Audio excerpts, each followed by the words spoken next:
Hello, this is Mark Holmes, Senior Editorial Director of Via Satellite, and we're back for another of our Thursday morning conversations. So we're starting the year with some great conversations, and I'm delighted to have with me a good friend of mine, Daniel Gizinski, who's the President of Satellite and Space Segment at Comtech. Dan, how are you doing today?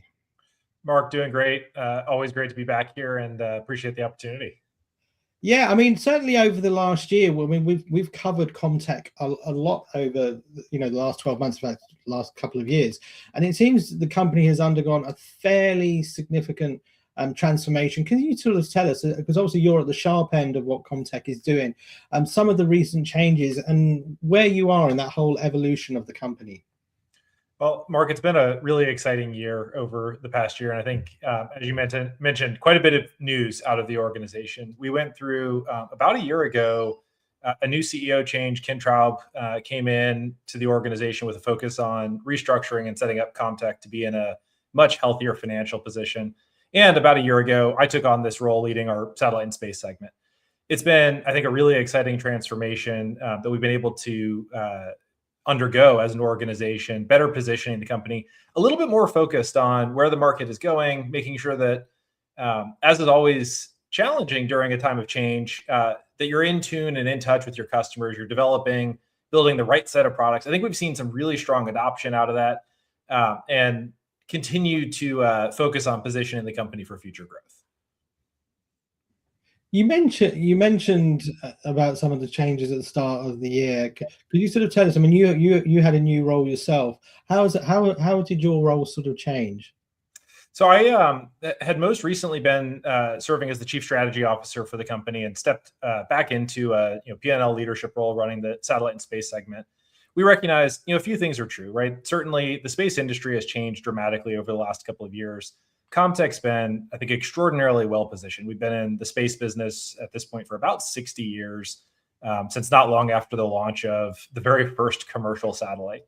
And that comes with a great history, a lot of know-how and intellectual property, but it also comes with some level of, I'll say historical baggage, might even be a fair word for it, right? Products that have been around for a long period of time that weren't going to be relevant out into the future. And we really focused on getting the company streamlined, looking at where the market's going, the proliferation of non-geostationary orbit satellites, the push to do more with less, a more flexible product, software-defined product set, which I think we've been really successful in, getting engineered, launched, and some of those even out into the hands of customers.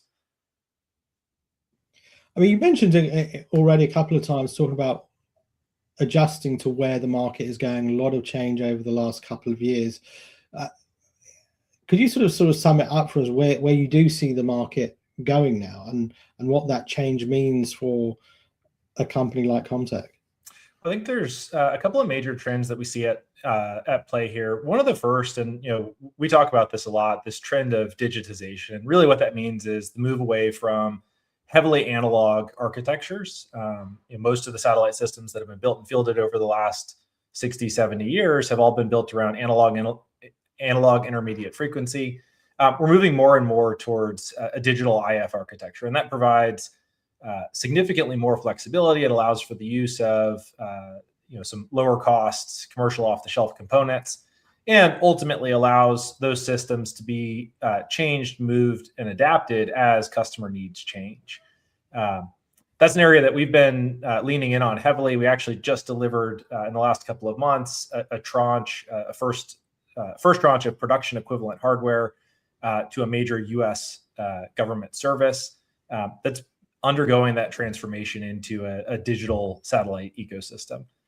The other major trend that we're seeing is this shift towards 5G non-terrestrial networks, or 5G NTN. And really, I think there's this great opportunity to take advantage of some of the great innovation that's happened in the satellite industry and blend that with some of the areas of innovation that we've seen in the terrestrial wireless industry that maybe aren't as strong within satellite. And then ultimately, one of the great things that's happening there is we're able to bring folks together in a way that we haven't before around standardization. And one of the challenges, if you go back over the last 15, 20 years, is the number of proprietary protocols that are still present in satellite systems is very high. there's this opportunity to move to a more standards-based, more interoperable ecosystem, which I view as necessary, particularly in a world where there's a strong desire to take advantage of the best available connectivity rather than be locked into a particular provider indefinitely. And how far away are we from that? Because I mean, obviously, that is probably the ultimate goal, isn't it? That there is more choice, more flexibility, more fluidity, and when you're choosing tech and equipment. And this is a sector that has been known for like proprietary equipment in the past. It's a big change, isn't it? It is a big change, and some of it's cultural and some of it's just pragmatic, right? There's a lot of equipment that's in the field, and ultimately, if you look at for most satellite operators and major customers, a great example is to look at the US DoD, the number of satellite terminals that they have out there. It's simply not possible to go swap out all of that equipment in a short period of time. We're talking it's probably decades to get all of the legacy equipment out of the field. And one of the big reasons that we view this trend towards software-defined ground architectures as really critical is you do need to support those legacy systems during that in-between period of time. I think we're already starting to see some movement towards standards-based architectures, but it's going to be a 10, 15-year transition period before we're fully cut over. Okay. I mean, obviously, we're not a million miles away from our satellite show in Washington. What's on sort of the technology sort of roadmap this year? And as you look to cater, for these fast-moving markets that we talked about here, tell us a little bit about what's on the roadmap this year. Well, so one of the big things that we've introduced over the last year or so is our next generation of digital common ground products. And so these are highly digital. Most of the products are compliant with the digital intermediate frequency interface (DIFI) standard, and they range from products that are very high symbol rate, very high capability, able to host a variety of waveforms, both for geostationary and non-geostationary constellations, but then also to very small form factor products like our DCG 7000. That's really intended more for like an airborne and UAS type application. We're going to have a couple more announcements coming out probably right around the satellite show on some of the new capabilities that we're launching and fielding on those products. But one of the most exciting things is we are going to have live products down on the show floor that are going to be operating, kind of demonstrating the capability that we've got. As I mentioned before, we have delivered a few products from several different product lines within the DCG family to customers, gotten some feedback already that they're very pleased with the performance. Yeah, tell us a bit more about the digital common grounds, the product line, and the testing that you've done, and also the significance that you see it from a Comtech perspective as you look to expand this product line in the future.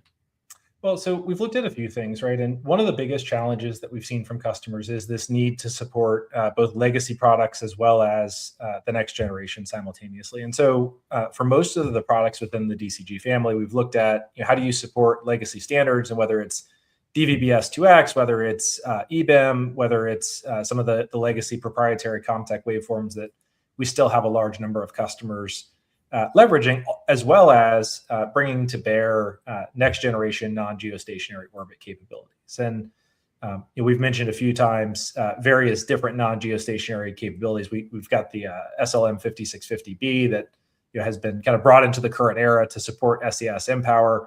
And a few other opportunities and work that we'll talk about a little bit more probably around the satellite show. What's sort of the, in terms of like customers and where you see the growth potential for sort of Comtech and also for the sort of DCG? I mean, obviously over the last year or so, we've spoken a lot about the defense market. You just referenced the US DoD in one of the earlier answers there.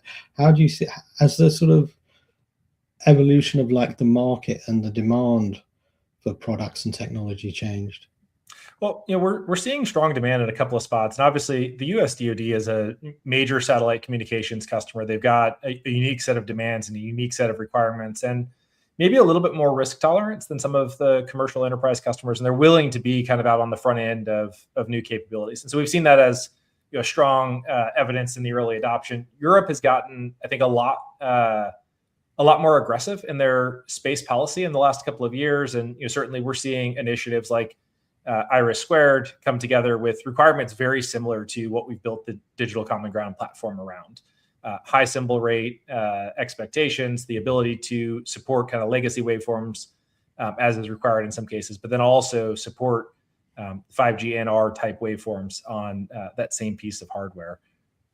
And then ultimately, commercial enterprise, we do see, there are still customers that have a strong desire to build these very high reliability, very high capability, flexible ecosystems where they're able to take advantage of kind of best available connectivity.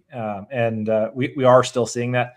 That market, I think, is a little bit earlier on. Some of those customers are a little bit more cautious with how they transition, but we are seeing some early green shoots of growth there as well. No, that's fantastic. You talked about Europe there and being more aggressive in terms of what it's doing, and obviously we're seeing the spend in European nations go up particularly. What does this sort of mean? How does this reverberate across our sector, and probably importantly, how does it reverberate for a company like Comtech, what we're seeing in Europe? Well, and we've long done business in Europe, and have kind of counted a number of countries throughout Europe, and frankly throughout the rest of the world as customers. We've got products today operating in well over 100 countries on all 7 continents. But it has been exciting, where in a lot of cases, I think we would speak to customers in Europe, and the amount of buying power that they had, I think, was a frustration to them. It's been, I think, really exciting to see that the pocketbooks have been opened up a little bit more. There's some flexibility. There's a lot of opportunity to continue to upgrade some of those legacy systems that are out there. I think it's still early in that cycle, and we're waiting to see exactly how some of those programs and plans play out. But it is, I think, it's breathed some new life into, I think, some of the team over there. And just one sort of final question on that. I mean, obviously, there's a lot of talk about sovereign strategies, developing your own capability. Is that going to have like a knock-on effect for like a company like yourselves, do you think?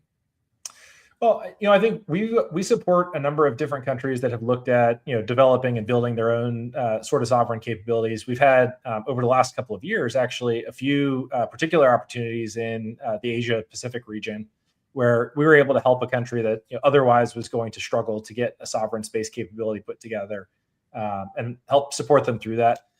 I'm always excited about those. Those are great opportunities. I personally am really passionate about what we do, and the products we develop, the capabilities we develop, and it's always really exciting to see a country that is willing to take that leap and go develop a capability. Space is hard, right? And it's gotten a little bit more approachable in recent years, but there's still a lot that goes into building, designing, and continuing to operate those sorts of capabilities over the long haul. Okay, let's go on to something a bit different, a subject close to both of our hearts, cybersecurity and the satellite industry. Now, you recently obviously testified before the US Senate on the importance of cybersecurity in the satellite industry. Can you share maybe some of the important steps that you think that the industry needs to take as it relates to cybersecurity? Well, Mark, I'm glad to be talking about this, and as you mentioned, a topic that's near and dear to both of us. Something that I view as incredibly important for the industry at large. And we're in a little bit of a unique position where I spend a lot of time talking about the importance of cybersecurity, and it's not really a core product offering for us, or the sort of thing that you go and you can procure cybersecurity offerings from Comtech. It's something that I've taken on because we think it's important, and we think it's important for the rest of the industry to look at. A lot of the discussion that I have had at conferences has been around this relatively recent study that came out of UCSD and the University of Maryland around the relative vulnerability of satellite communications out there today. And I think it was a wake-up call for a number of folks in the industry. It's the sort of thing that perhaps folks hadn't really thought through the level of exposure that satellite systems have. And one of the great advantages of satellite is that global or semi-global reach, but one of the challenges associated with that is it potentially expands your exposure over a much larger portion of the world. We've put together and have shared this publicly, some recommendations, right? And it ranges from the very basic things where make sure that you have encryption on your product, make sure that that encryption is enabled and actually being used, all the way to good design principles where you should be using secure design principles. You should be making sure that your product has secure boot, memory safe programming languages. And it's something that ultimately, as an industry, it's important for everybody in this space to take seriously. Ultimately, most modern ecosystems are highly connected, and one or two folks that are not following procedures, even if you've relatively closely adhered to zero trust principles and taking good design steps to make sure that you've limited the blast radius, there's a significant risk anytime you expose just one part of your system to an adversary. I mean, that University of Maryland report, which I believe you were referring to, that, I mean, when you sort of sent me that information, I have to say my mind was a little bit blown by what they were reporting and showing the vulnerabilities, because there's always a sense that you get that that actually our industry is pretty secure by and large, and people are aware of and that seems to sort of paint a very that there's a lot more work that still needs to be done. Yeah, and I think ultimately, if you look at the way that we thought about cybersecurity 10, 15, 20 years ago, it's wildly different than it is today. And a lot of the satellite systems that are up on orbit today were designed that long ago, or potentially longer. And there really is kind of this, I would say, urgent need to go take action to make sure that we've got those critical systems appropriately secured. No, it definitely is, and it's a big topic. I know you and I talk about it on a fairly regular basis. We're with CyberSat. Let me end on a couple of questions and go back to, I guess, sort of the core. Like, I'm sort of curious. You spoke about a really big transformation, and I think everyone said one of the common things you hear is we're seeing more change over the last 5 years than we were in the previous 30, and and going forward we might see something similar again. In terms of like the ground segment, you said you talked about the DCG product line, you talked about interoperability, flexibility. How do you see sort of the ground segment sector really evolving over the next 5 years? What are the big changes that you think we might see happen? I think the biggest adjustment that we've had to make in the ground segment is ultimately we have to figure out how to be flexible enough to accommodate a changing space segment, right? We've seen, and you made the point, I think perfectly, this tremendous change over the last 5 years. And ultimately, I expect to see that continue to increase, right? We've seen dramatic spend in the space industry like there hasn't been in decades. We've seen commercial innovation brought to bear.